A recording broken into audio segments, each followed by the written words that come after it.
peoples, what's up? My name is Jason and I'm from the Shelf Stories YouTube channel, and I'm here in the Dice Tower today to review Tranquility. Tranquility. This game was designed by James Emerson and published by Board Game Hub. It is a cooperative game for 1 to 5 players, card-based, kind of card/tile laying, where the idea is that you are trying to create a journey from one end of the board to the other that represents you finding tranquility and finding an island in which you can relax for the rest of your days. So it is a hidden information game. So one of those where you have to kind of mind meld a little bit in order to be successful, but it also has a solo mode as well. So let's go to the videotape. Without further ado, I'd like to show you Tranquility, and I'll tell you what I think. All right, welcome to a game fully laid out of Tranquility. So it's kind of tough to see on the video, but this is a huge play area relative to how simple a game this is. This is a 6x6 layout, so there's going to be eventually 36 cards that enter into the play area. So if you are just going to look to throw this down, then please leave yourself a lot of table space. So the main action of the game is going to come from this deck of 80 cards that are numbered 1 through 80. So if you see the art on them, you can see this is kind of like some daytime scenes, Tranquility. So this is kind of where the name of the game kind of comes to fruition, is really in the art style. So then you can turn these cards around. They're in the basic game, they functionally exactly the same. It doesn't matter, the numbers are both are the same. It's just the art is different. There is a variant in the box that does change things from night to day. So the deck is going to be made up of 1 to 80, and it's also going to have a star card. Star card depending on the number of players, so 1 per, and then a couple of finish cards. And what you're going to be trying to do after you deal out the entire deck, so like every player is going to have a portion of this deck as their personal deck, what you're going to be trying to do is you'll be trying to fill all of these rows in ascending sequential order. So like you're trying to fill a grid of 36 cards, you have 80 cards to do it. So let me go ahead and demonstrate how you do that placing of sequential cards. All right, so I have zoomed into the start area. What's normally going to happen is you're going to have a hand of 5 cards, and on your turn you can either play a card into the grid anywhere on the grid that you want, or you can discard 2 cards to kind of keep your hand fresh and moving. So it's the beginning of the game, so I want to start with a nice low number, so I'm going to put it here. So as you can see, the grid is going to fill in from there. I have put in 3. You don't necessarily need to put in 1, although that would be nice to kind of increase your options. But if you put a nice low number here, for the most part, this card kind of becomes discard fodder because you can't place cards, kind of in between things. You can't manipulate the order. Once it's there, it's there.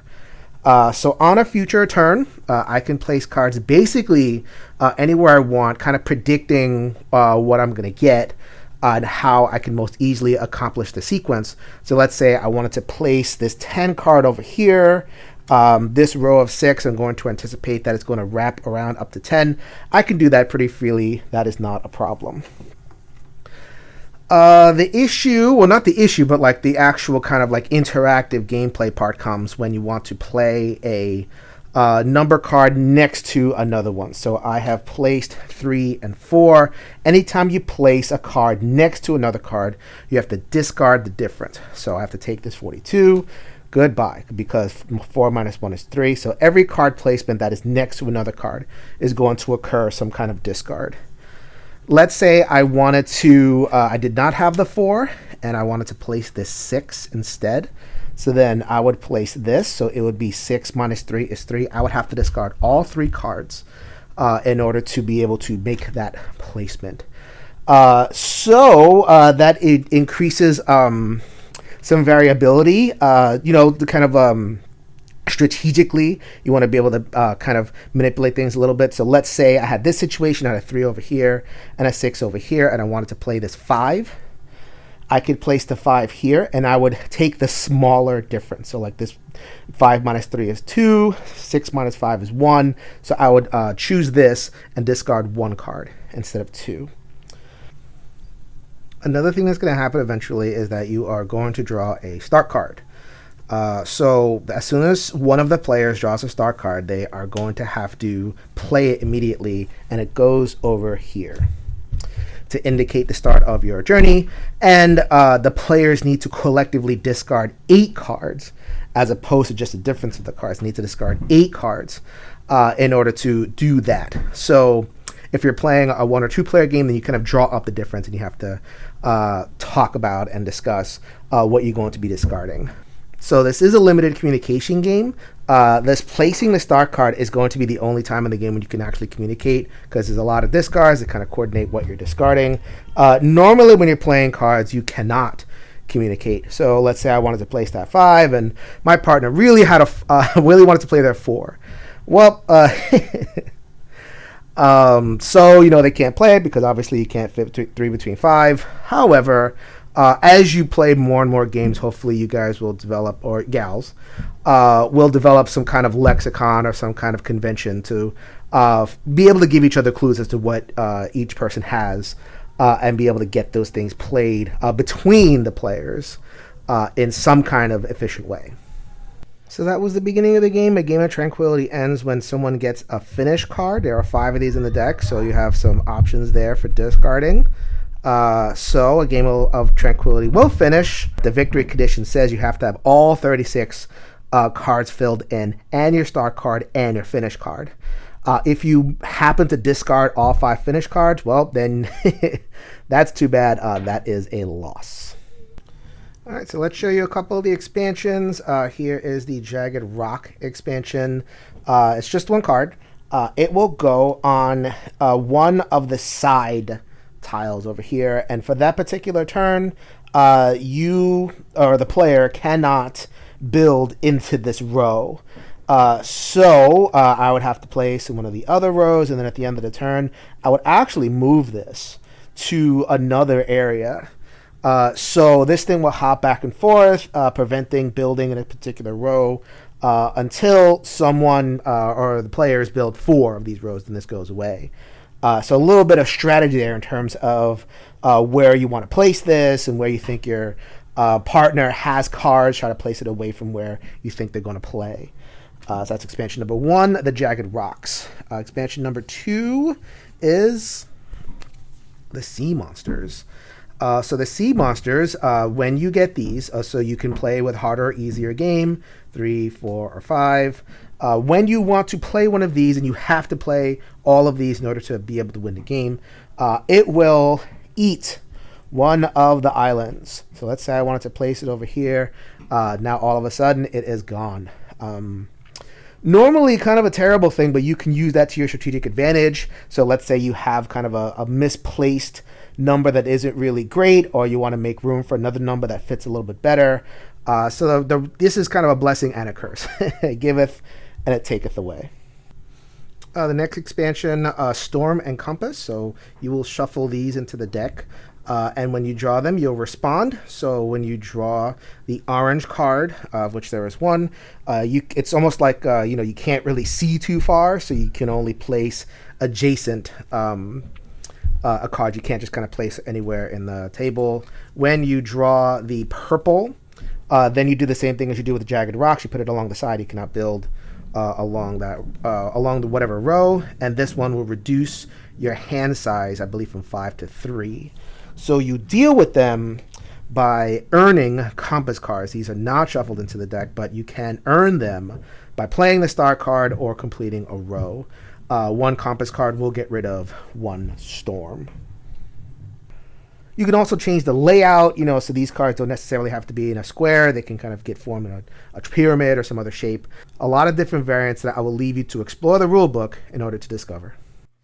All right, so that was Tranquility at the Table. Normally how I like to review games is talk about the headspace that is generated by the game. My particular focus is your player experience. when people are at the table, whether on an imaginative thematic end, and also the strategic decision space that the game opens up.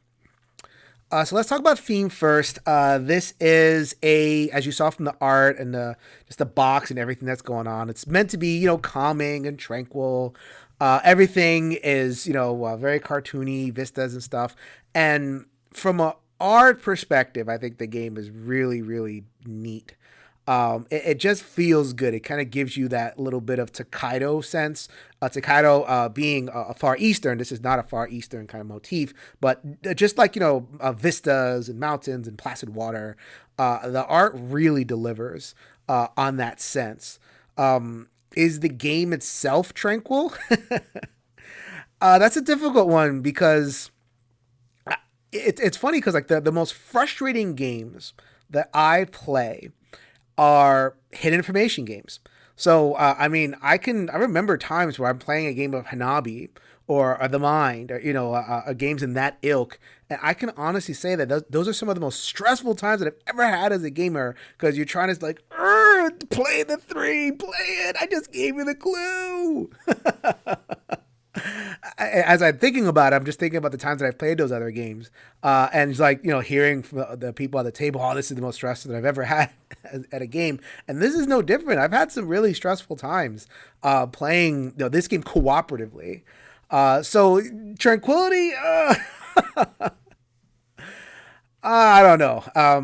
Might have gone. It might have. I almost wanted to say this game would have been better as like, I don't know, like some kind of space theme or just kind of like unknown territory. Tranquility, a little bit of a disjoint for me, but I guess they're really trading on the art style, not so much the game experience, which is fine. What is the game experience? So the getting to the strategic headspace, that hidden information is definitely where this game is at. The base game has a solo mode, and the solo mode you are playing those cards, and you basically are playing with the entire deck. And it is a satisfying enough experience, just as a puzzle to play solo. But I think there's just not enough there, at least in the base game, to be that interesting. You need that hidden information piece. I really feel like in order the game hits that kind of like next level of like, okay, let's have a time here. Oh, you felt really confident of playing those that one card with the 3 difference. You discarded your entire hand, so you must have been really struggling to put down something. So maybe I can kind of put down something else to kind of make this that part of the board a little bit easier. Or you've discussed that start card, so you have like a basis for what you've discarded and everything. That's all pretty good. Right. And again, I want to make it clear. I'm only talking about the base game. Where I come into a little bit of a difficulty, in fact, I shouldn't say a little bit, a pretty significant amount of difficulty, is how reliant I felt on knowing the discard pile and the cards that I discarded in particular. And solo, it's actually a little bit worse because it's your whole thing and you have to try to keep all that information in your head. But even in multiplayer, even in kind of a higher player count, I tend to be a lower player count guy. So that's where most of my experience is. So maybe at a higher player count where there's fewer discards, it's not as big a deal to keep in touch with what you've discarded. You discard face down in this game. And you kind of have to remember what you discarded in order to, make sure you're not waiting for nothing, waiting for Godot or whatever it is, waiting for a card that's already been discarded, you just forgot. So I have a difficult time with that because I just don't like that experience in games in general. Not that, there's anything this game particular does wrong. I just, like you get into that card counting aspect. So not only just what we're gonna play, what you have played already, you kind of have to count all that up. And I don't, speaking of Tranquility, I don't find that a tranquil experience. It's just it tickles a part of my gamer brain I don't want to tickle. I would rather have like just kind of like tactical decisions in front of me based on information that I know. So like, I think of one of my favorite games is Hanabi. The discard pile is public. Not as many cards, but discard pile is public. And now I'm just kind of like in the moment of the back and forth. Here I am in my discard pile. At least mentally I am. trying to remember what happened there, and also trying to predict what my partner or partners have discarded. That's okay, because you have to read what they've done. But that, I don't know. I just found that my footprint being in the past of the game was a little bit difficult, especially in the base game. It's okay at the end of the day. I was already set to give it like a 6 out of 10 ish, around there.